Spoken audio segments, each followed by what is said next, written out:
glad myself and Frank are in a position this afternoon to give you a break from economics. I know economics is now the sexy subject. An economist friend of mine said recently that one time when he used to go to dinner parties, they'd sit down at the table, he'd turn around, introduce himself, ask what you do, and say, "Oh, I'm an economist," and you could just see that the other guests had realised that they had drawn the short straw. Now at parties, when people hear there's an economist in the room, they knock each other over to end up sitting beside them. Us political pundits, however, must soldier on and try to make some of the data, dimensions, implications of politics interesting and accessible, we hope. We're often asked as political analysts, as part of the kind of horse racing coverage of politics, to predict outcomes. At the height of election campaigns, people like Sean O'Rourke and others love to pressurise us and say, well, right, that's all well and good, that's fine, what's going to happen? And I suppose in reality we're not psychics, we're not time travellers. We can do no more than assess previous voter behaviour, recent polling trends, select the good polling information, and then try to identify the campaign and non-campaign items which might influence the result, and take a guess about what might happen in the forthcoming election.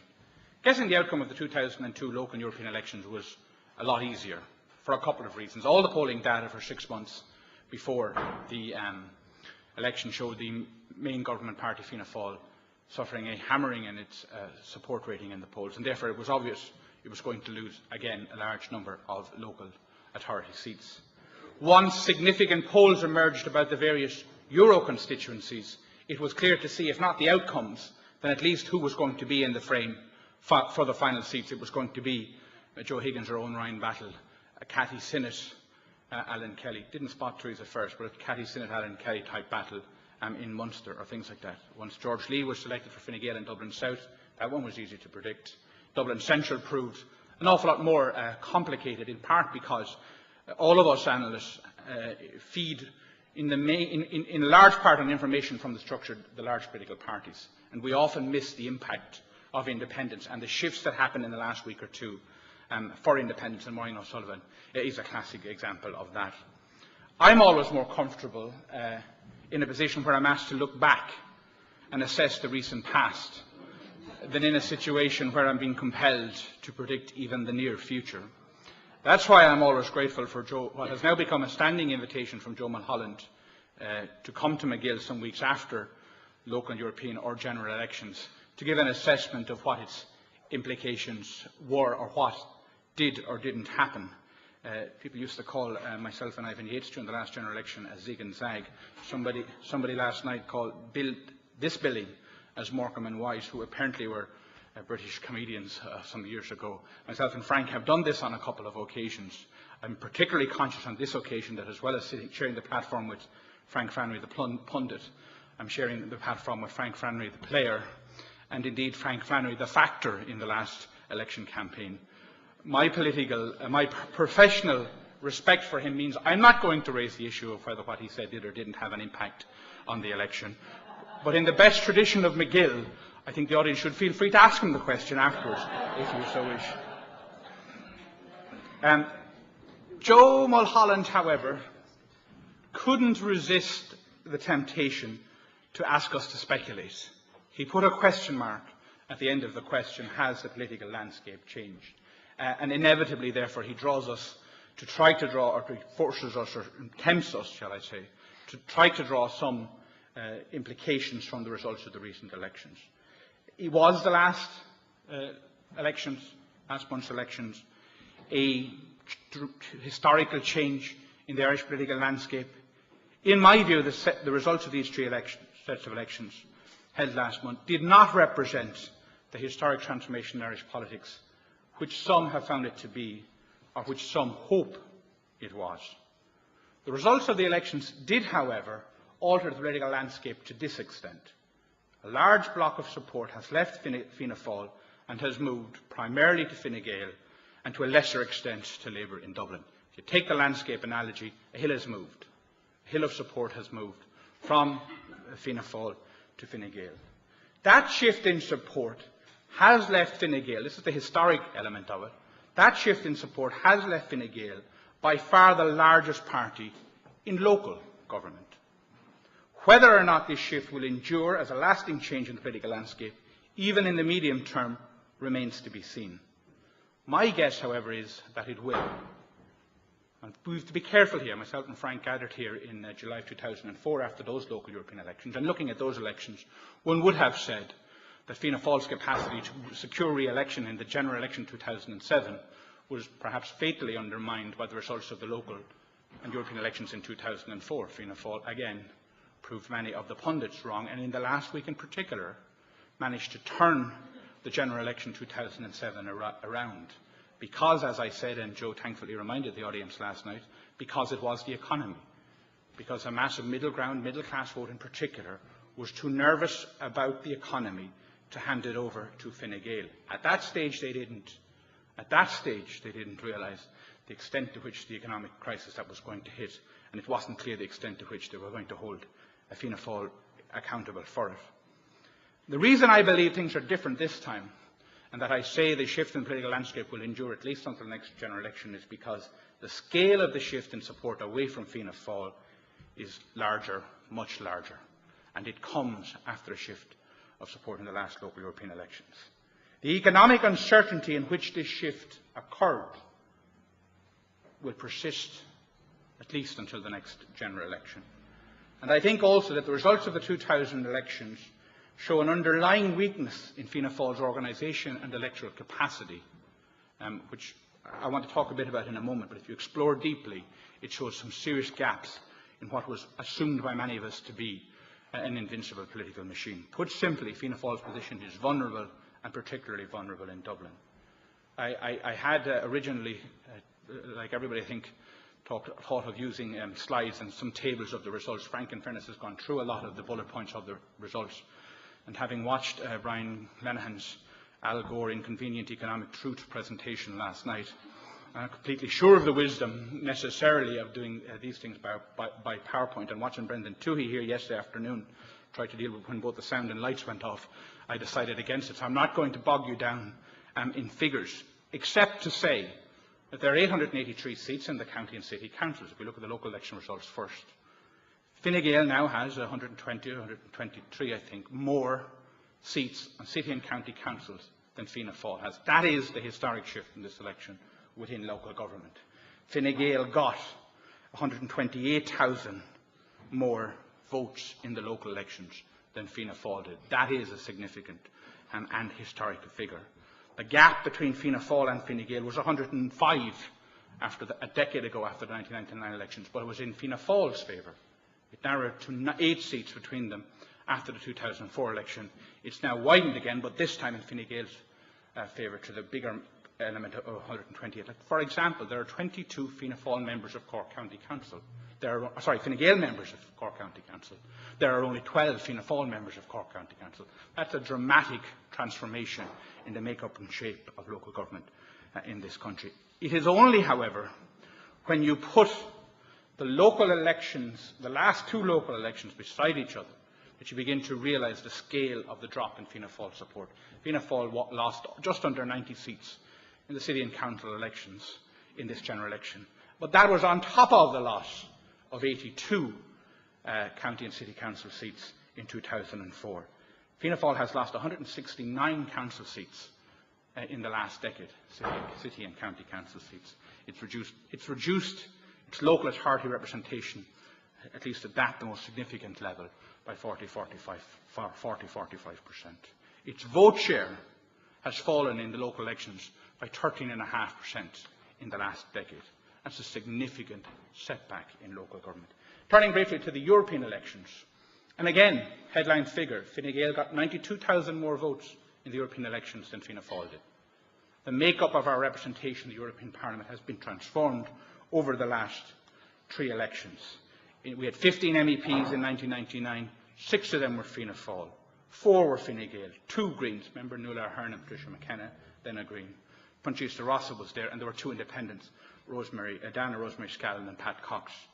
We had 13 MEPs after the last European elections. Fine Gael had this historic breakthrough, if you like, of becoming the largest party in the Irish party in the European Parliament with 5 of the seats. Fianna Fáil had just 4. Labour still had one, Sinn Féin got Mary Lou as their first seat in the Republic, and there were 2 independents. But now look at the shape of it. There are 12 Fianna Fáil MEPs going every Monday morning to Brussels. 4 of them are Fine Gael, it's a fall by 1 seat. But Labour has as many MEPs going to Brussels as Fianna Fáil. They both have 3. The Socialist Party, of course, have Joe Higgins and Marion Harkin is there. It's interesting too to watch, if you look at the Fianna Fáil vote share, again across the last decade, they're down 6.5 percentage points in Dublin in that 10 years. Their vote is down 10 percentage points in East or Leinster constituency, whatever you call it. Their vote has halved in the Munster and South, Munster or South constituency over the last 10 years. And in the North and West, this part of the country, Fianna Fáil's vote is down 10% in European elections, 10 percentage points in the European elections. So the fall in the European elections is significant. What I think hasn't got enough attention, because it's actually the most useful indicator in some ways of the national implications of Fianna Fáil support level at the moment, is the 2 by-elections. In the Dublin Central by-election, Adrian Kavanagh, who's a political geographer, and in my view, one of the most interesting people playing with maps and political data in Ireland, did an analysis of the by-elections from 1980 until 2006. And he showed that on average Fianna Fáil lost about 8% of the vote in the by-election as against the previous general election. So, we've known that since Noel Tracy, Fianna Fáil hasn't won a by-election. Sitting in government, Fianna Fáil doesn't win elections in government. And in government, they go down 8 or 9 or 10% in their vote by comparison to the last general election. Of course, what you have to be doing to win a by-election is go up, and go up dramatically. However, in the Dublin Central by-election, Fianna Fáil's vote collapsed almost 4 times that Adrian Kavanagh average. Nearly more than 12,000 people voted for a Fianna Fáil candidate called Ahern in Dublin Central in the general election in 2007. Only 3,400 voted for a Fianna Fáil candidate called Ahern in the same constituency in the by-election held last month. That is a dramatic, even allowing for the peculiarities of the Bertie Ahern operation in his own home turf, that's a dramatic collapse in Fianna Fáil's vote, which would scare the hell out of Fianna Fáil TDs in Dublin and really terrify those Fianna Fáil TDs on the north side of the capital. The Dublin South by-election is a more dramatic story. The Fine Gael vote, with George Lee on the banner, doubled nearly. It's a dramatic doubling of its support, 53%, 0.4% on the first count. The type of vote share that has not been achieved by a candidate in a by-election since Brian Cowan himself did it, what is it now, 20, 25 years, suggests George Lee has a very bright political future in front of him. It suggests he'll be Taoiseach someday, if only for a couple of years. The other significant point, before moving on from the statistics, is that the reason these local European elections and by-elections are important, local European elections in particular are important, is because, unlike previously, the turnout was very high. The turnout in 2004 in the local elections was very high. It was only 2 or 3 points less than a general election.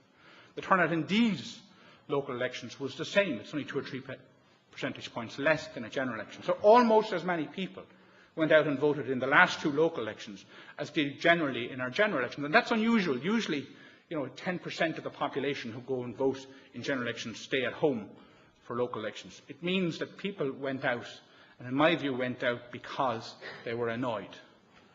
Voter annoyance is the biggest mobilising factor in second-order election turnout, in local and European election turnout. And if people were annoyed in 2004, and you remember they were about the suggestion that there were spending cuts promised that weren't revealed before the 2002 election. There was a leak of a memo to the Sunday Tribune. It was revealed all these cuts were happening. For about 18 months, 24 months afterwards, public anger was there at the way the government had, in a sense, some felt got a false mandate from the public, and people went out in large numbers and punished them, the government in the local and European elections. Well, if they were mad in 2004, to borrow a phrase, they were mad as hell last month in the 2009 elections. The turnout is important. It shows that a large chunk of the electorate got to make their say. Now, the reasons for the fall in the Fianna Fáil support, as you'll find, I don't disagree much with Frank on this. I said here in 2004 that anger was the reason for the anger at the then Bertie Ahern government was the reason for the collapse in the Fianna Fáil support then, which was it's their worst vote in history. They did an awful lot worse again in this election. And I think that, and I said this once I looked at the opinion polls last November and again in March from TNSM or BI, that the electorate have come to a view as to who's responsible for the economic crisis in Ireland. They might be right, they might be wrong. You can hold a series of MacGill summer schools or historical seminars in the future arguing where, what and how happened Ireland's economic crisis, but for political analysts, perception matters more than anything else. Rightly or wrongly, the electorate have decided that the government are responsible for the economic crisis, and the poll results, the election results, are about political accountability. The electorate are holding Fianna Fáil to account for the disastrous economic situation, and they're saying 80 of your councillors will have lost their seats as a result. Your MEP loses his seat in Dublin as a result. To that extent, the electorate, or the system is working, the electorate are holding Fianna Fáil to it. It is not because the public don't understand the scale of the economic situation. It's precisely that they do understand the scale of the economic situation and that they are holding the sitting government, and Fianna Fáil in particular, to account. It's not either that they're angry at the government for the steps it's now taking to correct the situation. It's that they're blaming the government for getting us into it. They're not the survivors taking issue with the captain for the direction in which he's taking the lifeboat. It's anger of those on the lifeboat by the fact that they're no longer on the cruise liner, and they don't accept that there was any icebergs at fault, that it was entirely the captain's fault, and that's why they're visiting their responsibility. That ain't going to change much, because as the government settles down, as we've discussed here at length yesterday, to make even more difficult and unpalatable political and economic decisions in the months to come, there is no reason to believe that Fianna Fáil's support is going to improve. If they manage to stabilise it, that of itself will be a lot. The government may, it's a big may, manage to turn the economic situation around, at least stabilise it in the next 24 to 36 months, assuming they get through the autumn. That's the time frame for the next general election. They may manage to turn the economic situation around, but they will find it very difficult to turn the political situation around. In the word of one senior Fianna Fáil politician to me, he says, "Noel, they may leave us there to sort out the problem, but they'll never forgive us for getting them into it." And I think that's the substantial political problem. I know the bell will probably ring in a second, but there are two or three observations I want to make about the state of what these results reveal about the state internally of the Fianna Fáil organisation. Maybe in questions we can discuss the Labour Party and the Greens. The first thing I think it reveals is that when I worked in Fianna Fáil headquarters in the 1990s, the biggest organisational concern was the inability of the party to develop strong organisations in urban areas and in Dublin in particular. As Ireland was urbanising, and as you had this massive commuter belt, this political party structure, which Lemass in particular had designed, based on a parish-by-parish network around the country, which had been extraordinarily effective, as Frank says, perhaps one of the most effective political organisations in Western democracy.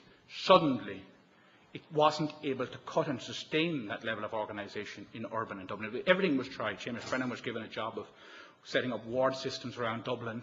There was trying to amalgamate commons and do it on a street basis, do it on street by street to mirror what Bertie Ahern had done in Dublin Central.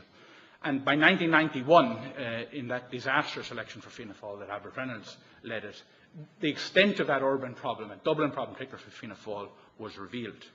It was then masked and absorbed successfully by the magic that was the Bertie Ahern brand.